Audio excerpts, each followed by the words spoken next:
شاگرد نے استاد سے پوچھا کہ اب تو جب آپ دنیا سے چلے جائیں گے تو آپ کے بعد میں رہنمائی لینے کے لیے کس کے پاس جاؤں؟ اب تو دنیا میں مجھے کوئی نظر نہیں آتا۔ استاد نے کہا کہ بیٹا اب تو آخری نبی کے آنے کا وقت ہو گیا ہے، اب تو دنیا میں کسی کے پاس نہ جانا، بس تو سیدھے اس سرزمین میں چلے جانا جو کھجوروں والی سرزمین ہے، وہاں کھجوریں کثرت سے ہوں گی، اس علاقے کو تلاش کرنا اور اس آخری نبی کے قدموں میں بیٹھ جانا۔ شاگرد نے پوچھا کہ حضرت ان کی علامتیں کیا ہیں؟ علامتیں بتا دیجئے۔ استاد نے کہا کہ ان کی 3 علامتیں ہیں کہ وہ صدقہ خود نہیں کھاتے، دوسروں کو دیتے ہیں، اگر ان کو ہدیہ دیا جائے تو وہ خود بھی کھا لیتے ہیں، اور ان کے جسم مبارک پر دونوں کندھوں کے درمیان پشت پر مہر نبوت ہوگی۔ شاگرد نے تینوں باتیں یاد کر لیں اور مدینے کی طرف سفر شروع کر دیا۔ یہ شاگرد تھے سیدنا سلمان فارسی رضی اللہ تعالیٰ عنہ۔ مدینے آگے پر لمبی کہانی ہے، مدینے آگے بیچارے غلام بن گئے یہودی کے، رہتے رہے۔ جب نبی صلی اللہ علیہ وسلم مدینہ تشریف لائے تو ان کو بڑا ہی جلدی ہوئی، بڑا ہی شوق پیدا ہوا کہ میں بھی جا کے دیکھوں۔ حضور صلی اللہ علیہ وسلم کے پاس تشریف لے گئے اور کچھ کھجوریں لے گئے، اور کھجوریں لا کر حضور کی خدمت میں پیش کیں اور کہا کہ اللہ کے نبی یہ صدقہ ہے۔ نبی صلی اللہ علیہ وسلم نے وہ کھجوریں صحابہ میں بانٹ دیں، خود نہیں کھائیں۔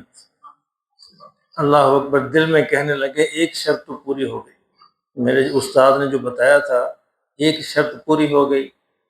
پھر کچھ عرصے کے بعد پھر کھجوریں اکٹھی کی اور پھر حضور کی خدمت میں حاضر ہوئے کہ اللہ کے رسول یہ ہدیہ ہے، تحفہ ہے میری طرف سے۔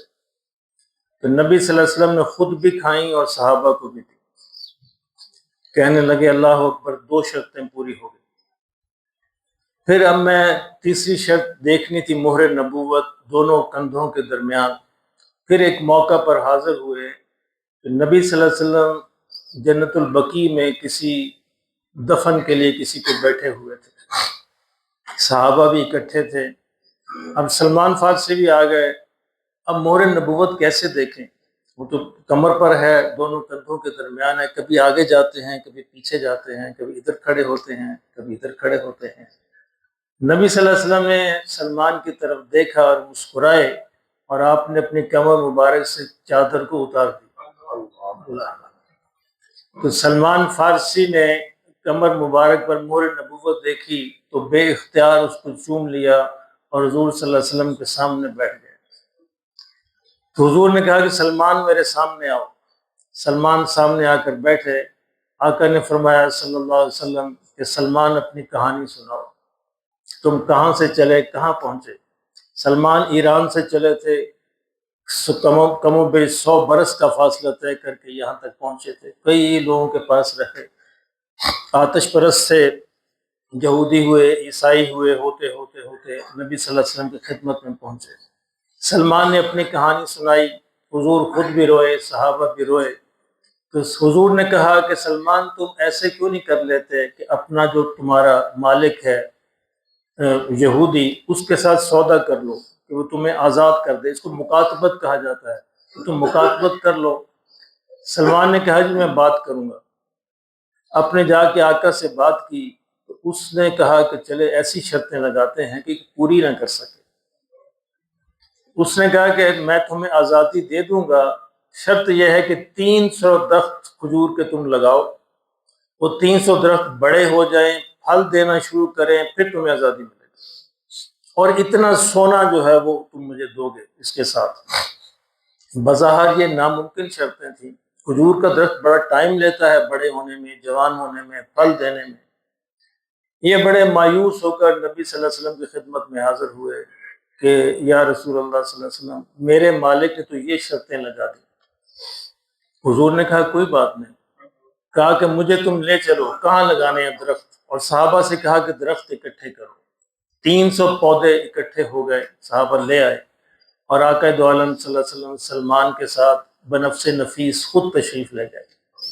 کہا کہ بتاؤ کون سا کھیت ہے، کس کھیت میں لگانے ہیں، اور میرے آقا نے 300 درخت اپنے ہاتھ سے لگائے. اللہ اکبر. ایک درخت ایک صحابی نے لگا دیا، اور جو ہی آقا درخت لگاتے وہ درخت سیدھا ہوتا اور بڑھنا شروع کر دیتا. ایک درخت ایک صحابی نے لگایا تو وہ نہیں بڑھا. اب لوگ حیران ہیں کہ 299 درخت تو سیدھے ہو گئے، یہ کیوں نہیں ہو رہا؟ حضور نے کہا کہ اللہ مجھے دو، اور پھر اس کو اٹھا کے لگایا تو وہ بھی انہی کی طرح ہو گیا. اب یہ درخت لگ گئے، اب یہ دنوں کے اندر بڑھنا شروع ہو گئے، اور مالک بڑا حیران ہے یہ کیا ہو رہا ہے.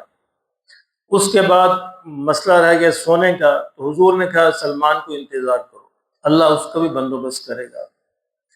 تھوڑے عرصے میں کسی کی طرف سے تحفہ آیا، سونے کا ہدیہ پیش کیا گیا نبی صلی اللہ علیہ وسلم کو. بظاہر بہت معمولی سا سونا دیکھنے میں. آپ نے کہا سلمان کہاں، اس کو بلاؤ. سلمان کو بلایا، کہا لو یہ سونا بھی آ گیا، اپنے مالک کو دے دو. کہا جی یہ تو بڑا معمولی سا ہے. کہا جا کے وزن کراؤ اس کا. جا کے وزن کرایا تو اتنا ہی سونا تھا جتنا سلمان کو ضرورت تھی. اب جا کے مالک سے کہا کہ یہ لو 300 درخت اور یہ لو سونا، اور تمہاری شرط پوری ہو گئی.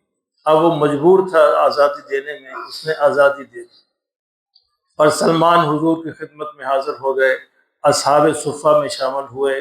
سارا دن رات 24 گھنٹے حضور کے قدموں میں پڑے رہتے، یہاں تک کہ میرے آقا نے فرمایا ہے کہ سلمان من اہل بیتی، کہ سلمان تو میرے گھر والوں میں سے. اللہ، یہ اعزاز کسی اور صحابی کو نصیب نہیں ہوا کہ اللہ حضور اس کو اہل بیت میں سے کہہ دیں کہ سلمان تو میرے اہل بیت میں سے ہے. میرے محترم دوستو، ان باتوں کرنے کا مقصد یہ ہوتا ہے کہ اللہ ہمیں ان کی محبت نصیب فرمائے. ان لوگوں کی محبت اللہ کی قسم ہماری کامیابی کا نجات کا ذریعہ ہے. یہ معمولی بات نہیں ہے. محبت بڑی چیز ہے. محبت کسے کہتے ہیں؟ محبت یہ ہوتا ہے کہ بغیر وجہ کے کسی کو دیکھنے کو دل کرے. میں 3 علامتیں آپ کو بتاتا ہوں. محبت آپ خود جانچ لیجئے، آپ کو محبت ہے کسی سے. بغیر وجہ کے کسی کو دیکھنے کو دل کرے، بغیر وجہ کے اس کی باتیں سننے کو دل کرے، اور بغیر کسی وجہ کے اس کے پاس بیٹھنے کو دل کرے. اور صحابہ کے پاس یہ ساری چیزیں تھیں. ایک صحابی آئے، یا رسول اللہ صلی اللہ علیہ وسلم مجھے آپ سے محبت ہے. حضور نے کہا کہ تم نے محبت ہے تو تم نے کیا تیاری کی ہے؟ نہیں، اس نے کہا کہ یا رسول اللہ صلی اللہ علیہ وسلم قیامت کب آئے گی؟ تو حضور نے کہا کہ تم نے قیامت کے لیے کیا تیاری کی ہے؟ تو انہوں نے عرض کیا کہ یا رسول اللہ صلی اللہ علیہ وسلم میں نے تیاری تو کوئی نہیں کی، بس مجھے آپ سے محبت ہے. آپ نے کو دیکھنے کو دل کرتا ہے، آپ کی باتیں سننے کو دل کرتا ہے، آپ کے پاس بیٹھنے کو دل کرتا ہے. تو میرے آقا نے فرمایا صلی اللہ علیہ وسلم قیامت میں ہر شخص اسی کے ساتھ ہوگا جس سے اس کو محبت ہو. صحابہ کہتے ہیں کہ ہمیں ساری عمر میں سب سے زیادہ خوشی اس حدیث سے ہوئی، کیونکہ ہمیں تو محبت ہی حضور سے تھی صلی اللہ علیہ وسلم. اسی لیے میں اکثر یہ باتیں صحابہ کی، حضور کی سناتا ہوں کہ اللہ ان کی محبت نصیب فرمائے. بغیر وجہ کے ان کی باتیں سننے کو دل کرے، بغیر وجہ کے ان کے پاس بیٹھنے کو دل کرے، بغیر وجہ کے ان کا چہرہ دیکھنے کو دل کرے. اب پاس تو ہم بیٹھ نہیں سکتے، چہرہ بھی دیکھ سکتے، لیکن اگر باتیں سن کر اتنی محبت پیدا کر لی تو اللہ وہ بھی انشاءاللہ نصیب فرما دے.